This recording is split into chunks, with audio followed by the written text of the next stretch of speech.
मुद्दत से मेरी माँ नहीं सोई ताबिश, मैंने एक बार कहा था मुझे डर लगता है, मुझे डर लगता है। शायरी का ताल्लुक शऊर से है। जब शायरी काबू नहीं आती लोगों के तो शख्सियत की तरफ चल पड़ते हैं। अब फैसला व्यूज़ पे हो रहा है, जबकि शायरी का फैसला व्यूज़ पे नहीं हो सकता। तो शायरी जो है ना, ये भी महबूबा की तरह है, उसे बुलाएं वो नहीं आती। खींच लाती है हमें तेरी मोहब्बत, वरना आखिरी बार कई बार मिले हैं तुझसे। एक मुद्दत से मेरी माँ नहीं सोई ताबिश, एक मुद्दत से मेरी माँ नहीं सोई ताबिश, मैंने एक बार कहा था मुझे डर लगता है। अस्सलामुअलैकुम नाज़रीन, मैं हूँ रुबा अरूज और आप लोग देख रहे हैं नियो डिजिटल। यकीनन जो शेर से मैंने इंट्रो कराया आप समझ गए होंगे कि मेरे साथ इस वक्त बड़ी हर दिल अजीज़ पर्सनैलिटी मौजूद हैं। अब्बास ताबिश साहब, बात करते हैं, इन्होंने मौका दिया बात करने का, सबसे पहले शुक्रगुजार हैं। कैसी तबीयत है? अल्हम्दुलिल्लाह, आपका बहुत शुक्रिया। अब्बास ताबिश साहब, करोड़ों दिलों की जो है वो धड़कन है, आप बहुत पसंद करते हैं और हर एज ग्रुप से लोग इतना पजीराई मिलती है। शोरा का अक्सर जो है वो शिकवा होता है कि नई नस्ल तो ना अदब से दिलचस्पी रखती है ना शायरी से, लेकिन आपको इतनी पजीराई मिलती है, राज क्या है? नहीं नहीं, ऐसी बात नहीं है। ये बात ठीक है आपकी। स्टूडेंट्स में भी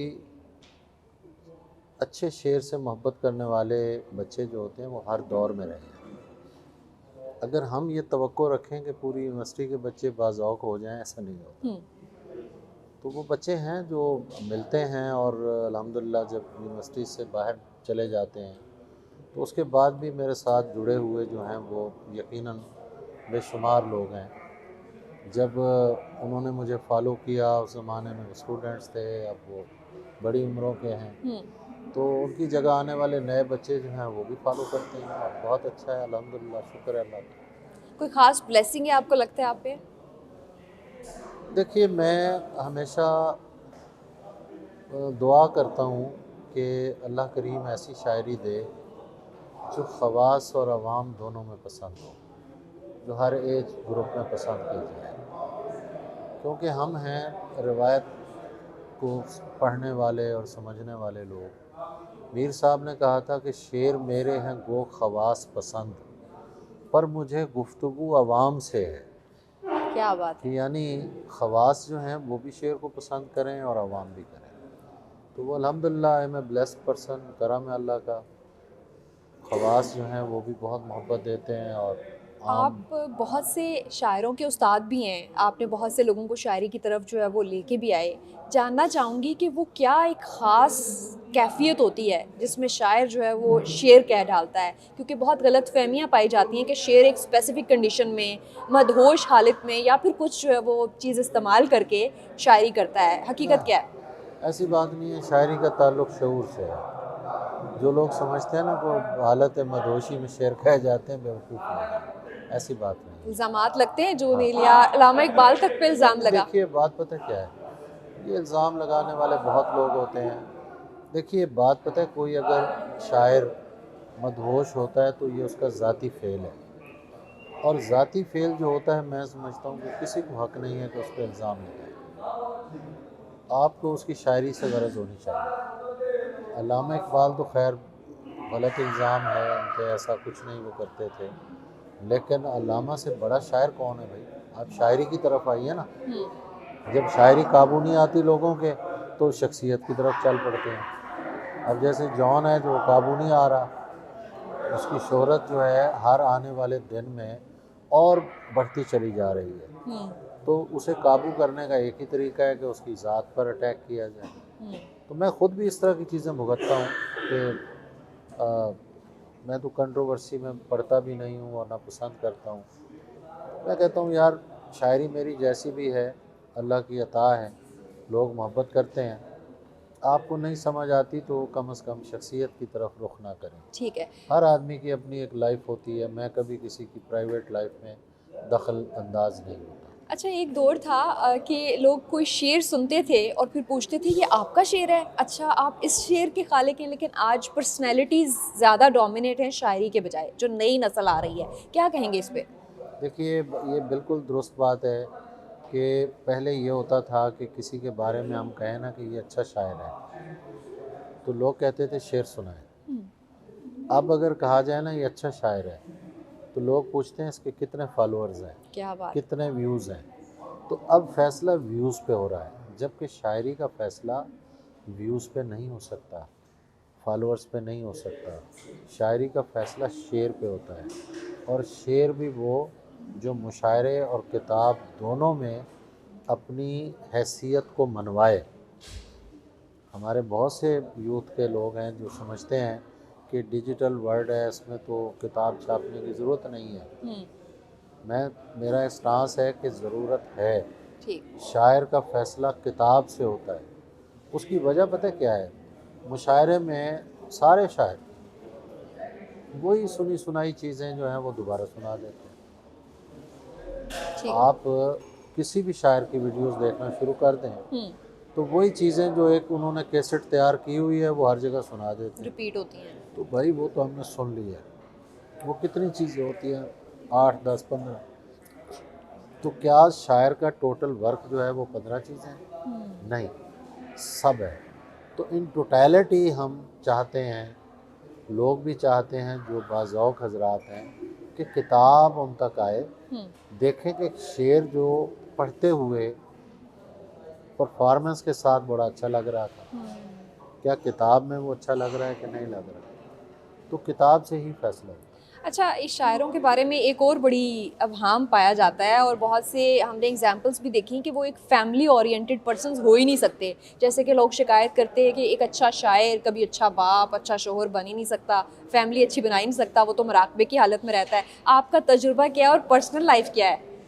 देखिए, मेरी पर्सनल लाइफ बहुत अच्छी है। मैं मतलब मुशायरों में बहुत मसरूफ़ रहता हूँ, लेकिन जब मैं लाहौर में होता हूँ तो मैं सरे शाम अपने घर अपने बच्चों में होता हूँ। फैमिली को मैं पूरा वक्त देता हूँ। ये मैं अगर फैमिली, मैं इंसाफ की बात करता हूँ ना, मोहब्बत देने की शायरी में बात करता हूँ। मैं अपने बच्चों को, अपनी बीवी को, अपनी बेटी को अगर मोहब्बत नहीं दे सकता तो मैं तो फिर शायरी में झूठ बोल रहा हूँ। मोहब्बत देने का मतलब ये है कि सबसे पहले आप पर हक जो है वो आपकी फैमिली का है। कभी शिकायत हुई है बेगम को या बच्चों को कि आप हमें टाइम नहीं देते, नहीं, आप शायरी को कोई ज़्यादा कोई टाइम? ना, ऐसी बात नहीं है। क्योंकि मैं जब घर जाता हूँ शाम में तो मैं अपने बहुत सारे दिन भर की उलझनें वो दहलीज पे छोड़ के जाता हूँ। बच्चों से बड़ा रिलैक्स हो के मैं मिलता हूँ सारा कुछ।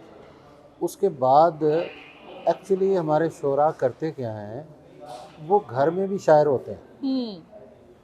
मैं घर में शायर नहीं होता, मैं एक फैमिली मेम्बर होता हूँ।